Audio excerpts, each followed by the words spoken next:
Today on our show, we're tuning our radios into Oxenfree.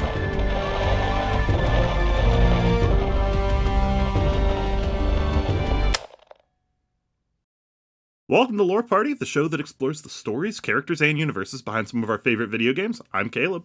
I'm Bhavya. And I'm Digi. And today we're talking about Oxenfree.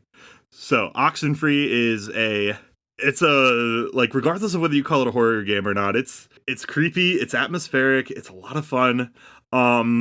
It's scary the same way Stranger Things is scary. Yeah. I feel like that's a really good comparison because you have those sort of like teens in the supernatural setting. You have this limited technology vibe. It's very retro.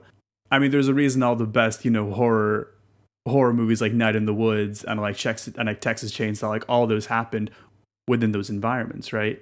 To me, the thing that it does really well as an adventure game is it manages the storytelling aspects of itself really well. It makes the conversation move at the pace of the story so that conversations don't feel like they're a pause in the game. It feels like they're a thing that happens while you're moving. And I think that's what Oxenfree does particularly well, is the way it paces itself. One of the few things I disliked about the game that I occasionally found frustrating was its slow walking speed, but that slow walking speed really does enable so much of the rest of the game as far as its conversations. And so it makes it a game that's very intentional about when different parts of the story happen. There's even moments when time is just straight up skipped. And just as a result, it makes it so things that you would think might take a while happen fairly quickly, or things that you think might happen quickly take a while. And it's very intentional management of pacing. And I want to know, like, how kind of you guys, like, experience that. Like, how did that pace affect, like, your guys' opinion of things? Yeah, so, like, I tend to play games in a sort of, I guess you could say a depth-first traversal kind of way. I always try to get, like, all of the content I can before moving on. Like, I'll always do all of the side quests before I do the next story quest. A completionist, if you will. Yes, and it's led me to not completing many games. But, like, early on, you get a choice to go to 2 different locations. I chose to go to the military base to help Clarissa because she seemed less capable than Ren. And, like, while I was there, I would go into a new zone, conversation would start, and I just kind of sat at the start to hear everything because I didn't want anything to be interrupted. But there was a lot of dead time there. By the time I went to go find Ren in the forest, I just walked, and it usually synced up perfectly that the conversation ended when I got to the other side of the screen. And then from there, I'd realize, like, oh, this is what they were going for with this game. You can definitely really sense the amount of care the developers put into making sure that all the conversations on average do end by the time, you get to that next transition screen to minimize the amount of dead space as possible. For me personally, I've played through the game in its entirety now 9 times, including New Game Plus, which is, I mean, I've never played a game 9 times except for Oxenfree, so I'm so excited to be on this episode, I'll tell you that. And I discover new things every single time I play. In terms of pacing, I think that the game's management of pace allowed us to, in many ways, hear a lot of the things that we wouldn't get to hear from other games of a similar caliber. And I don't get attached to characters too often, but I really did feel for Alex throughout this entire story. And honestly, it made it a lot more personal because that version of Alex is our own. And it really does extend that to when she goes and talks to herself in the mirror. And when you play the game, there's a username of another person who's played the game before, further reifying that narrative that, yes, this Alex is mine. These characters are mine because of the decisions I had made. And I think it is really pacing that builds that and really reifies those themes. I definitely appreciate whenever a game, like, takes the profile name of your PC to speak to you directly and doesn't tell you it's going to do that. Like, whenever you see a thing in the mirror, I didn't know the username because I had a couple that were basically, like, gibberish names. So I assumed it was just gibberish. But I clicked on the things. I don't know if you're supposed to actually click on the things that the mirrors say, but the ones I clicked on were the ones that I was told. And then I said those same ones at the end. And I only found out afterwards that those are messages that other players get to send other people. Like, it records the things that you send. And I'm like, oh, I didn't know that. I think on that same note that, hey, this is my version of Alex. Hey, these are these other people's versions of Alex. Fun fact, if you play the New Game Plus mode, you will see your own username speaking back to you. So I think that also really pushes those themes. The game has us feel a sense of loss for its characters, because when you realize at the end of New Game Plus that there always will be your initial playthrough, that initial Alex, lost and trapped within the island, and to interact with the now, I guess, dimensionally exiled residents of the Kanaloa, that, wow, you'll never be able to really interact with that Alex ever again beyond just trying to suggest to her what to do and what not to do, which in many ways has that same mirror effect coming back at us.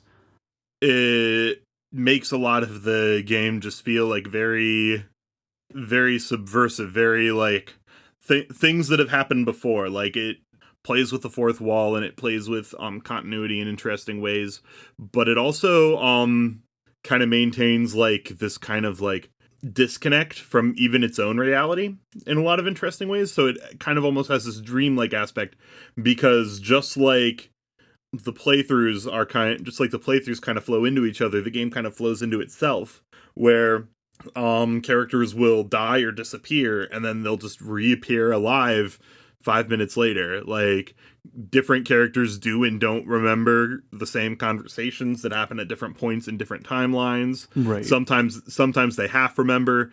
Sometimes movement is affected, where like you get trapped in a location for a while. And so it's difficult to maintain a full understanding of the continuity of who's remembering what, and like, you know, what does Alex remember from previous playthroughs? What does Jonas remember from the time jump you just got out of? Like, it makes a lot of the game kind of, I don't know if the word is contradict itself, but it makes the game kind of overwrite itself in interesting ways. So I guess speaking for yourselves, did you feel like that kind of kept you guessing and kept you on the edge of your seat? Or do you feel like that kind of lowered the stakes for you and made it like not as direct of an experience? Like, who cares if Ren died? He'd be back 5 minutes later. Like, so like I said, the first my first person that I went to the base to grab Clarissa, and then after you first find her and you have your little scene, and then there's like the time jump, and then you go back into the room, and then she's like hanging from the light, and I'm like, son of a bitch, they doki'd me. And then like everything, like it flashes again, and then she's like at the windowsill and then jumps out, and I'm like, oh shit, like, and then everything like goes back to normal and she jumps, and I'm like, oh, this one is like the real one this time, and then she's gone. I'm like, okay. All right, so the ghosts aren't fucking around. Now, for me, I was actually a Ren first guy. In every single one of my playthroughs, I always ask myself, you know, what happens if I go Corsa first, or what happens if I go Ren first? And I've always found the Ren first be a bit more satisfying. I mean, like the dude's tripping on drugs, right? He took a magic trip to Cupcake Town. His words, not mine. And well, he's gonna need help if he's freaking out and trying to come down from that. Part of me wants to say that keeping us guessing, which it did, right? Because much like the characters, we as players were also guessing, oh, what is the Sunken? Are they aliens? Are they ghosts? Are they demons? Are they some other thing that we don't know about? By keeping us guessing, we're being further engaged with the story, and only being fed the story through one person's perspective, right? We don't know what Ren's seeing when he gets possessed. We don't know what Clarissa is seeing when she's literally pushed off the edge of a 2-story building, swan diving into an empty pool, sort of dead. But we do see what Alex is feeling, and is that perspective that you need to ask yourself, okay, well, do I know the whole story or not?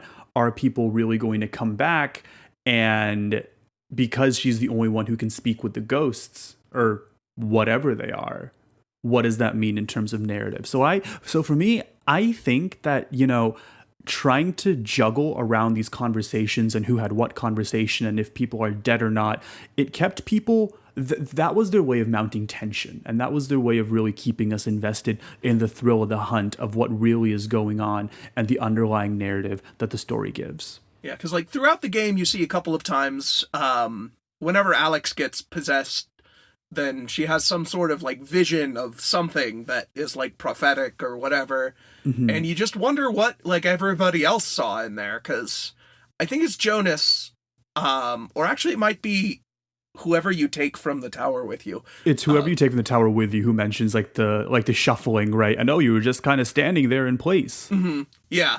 Something I really like is that each character has sort of a different response to what happens when they're possessed. Because like Jonas, he tends to very much like stay in place, and the spirits, for lack of a better term, choose to speak through him. Whereas with Clarissa, they tend to play these games and do these testing things. And then here over with Ren, it's very much like, oh, we're going to try to speak through him and do a lot of these things at once, but maybe because Ren's drug-tripped mind isn't able to do those things, they didn't really get anywhere with him, which I thought was interesting. Interesting. That's a perspective that I hadn't thought, and I also really hadn't thought of this idea of what would the story have been like from other people's perspectives. What did Clarissa or Jonas see during moments when Alex was blacking out and having a flashback to Michael and so on and so forth? Like, that's stuff that I hadn't even thought of. And we're aware that these same sort of callback to memories happens with other people, right? Because Jonas has this song that's terrorizing him, that, oh, my mom used to play this song. I need to know what this is all about, up in the ending sequence of the game. In the bunker. Yeah, and he mentions that he hears it like all the time over and over, but at that point in the game, I believe you've only heard it like twice. Right. Before then. So it's just like he's probably been hearing that during his like flashes of like past or whatever.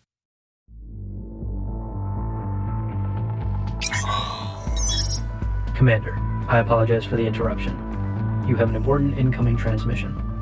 Lore Party hosts Abu Zafar and Leah Wiggins would like to let you know that they're jumping through the Omega-4 relay and returning to the world of Mass Effect. They're hoping you'll join them on the Normandy and be a part of the crew. Just look for the Mass Effect episodes in the main Lore Party feed. End of transmission. Returning you to your episode. You don't tend to see that perspective a lot of characters who are just like, I want to understand this problem, being punished for it severely. At least not in a way that doesn't wind up being like, oh, you need to suffer to learn this stuff. Like, the game sort of gives the message that everything would have been better for everyone involved if everybody just left everything well enough alone. And, like, you can see that in the Michael ending, where you can bring Michael back from the dead, but in order to do that, you need to convince him not to go out of state for college, because then he doesn't go on that trip where he drowns. And, like, just coming as somebody who, graduated with honors from high school without ever having to try, because I came from a town that had like 100 people total in my graduating class. Like, being a big fish in a small pond is not something to really strive for. Like, I got to college and got my ass beat, and I'm just like, oh, I've gotta fucking learn how to actually work hard and do stuff. I can't coast here. And Michael, I think, is the same way from the way he talks. Like, he doesn't like that the college in their town is just like almost everyone teaching there graduated there, and it's this really insular, like, Ouroboros of these people who get trapped in this town and train people or like teach kids so that they don't leave the town, and no one ever leaves and no one comes in. And he was gonna get away from that, and he was going to go somewhere else and like try to make something more, because he clearly wants more, and he feels like he just isn't going to get it in their town. but in order to save his life, you have to basically clip his wings and keep him from living up to his full potential. You know, I can't help but think that even with the good ending, or even with whichever ending you consider canon, I mean, the correct answer to that is all of them, right? Because of all of the different dimensions and all the different choices and this whole narrative that whatever you do, you'll still be playing the same game over and over again. And no matter what, you know for a fact that one thing stays constant, and that's you're going to be reset, right? So even when you say, hey, there's a message that, oh, we shouldn't be maybe inhibiting Michael, or, oh, we should be inhibiting Michael, or however you want to think about the game, do those choices matter? I think it touches a lot on the same aspect, because we talked about how other games touch this theme, and it goes a lot to that, where the many worlds, it's not even the many worlds interpretation of reality. Pretty much. It's the many worlds interpretation of game storytelling. But I think the difference is that, well, a lot of games that sort of explore this tend to focus on the one where everything works. Oxenfree focuses on the infinite rest of them that don't. Like in Undertale, you eventually beat Sans. You know, in Doki Doki, you eventually delete Monica, yeah, delete Monica and set everything right. But like in Oxenfree, it really does kind of nail home like that most of the time that's not what happens. Even on the one, like the best ending that you can get, still heavily implies that it's just like, and Alex gets out of this loop. One.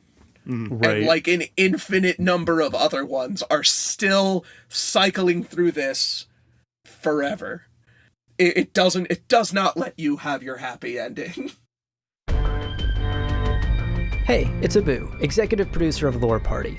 We hope you enjoyed this episode, and if you did, maybe take a second to rate and review us on Apple Podcasts. It really helps us grow the show. And be sure to follow us on Instagram and Twitter at lore_party. Thanks for listening, and we'll catch you in the next one.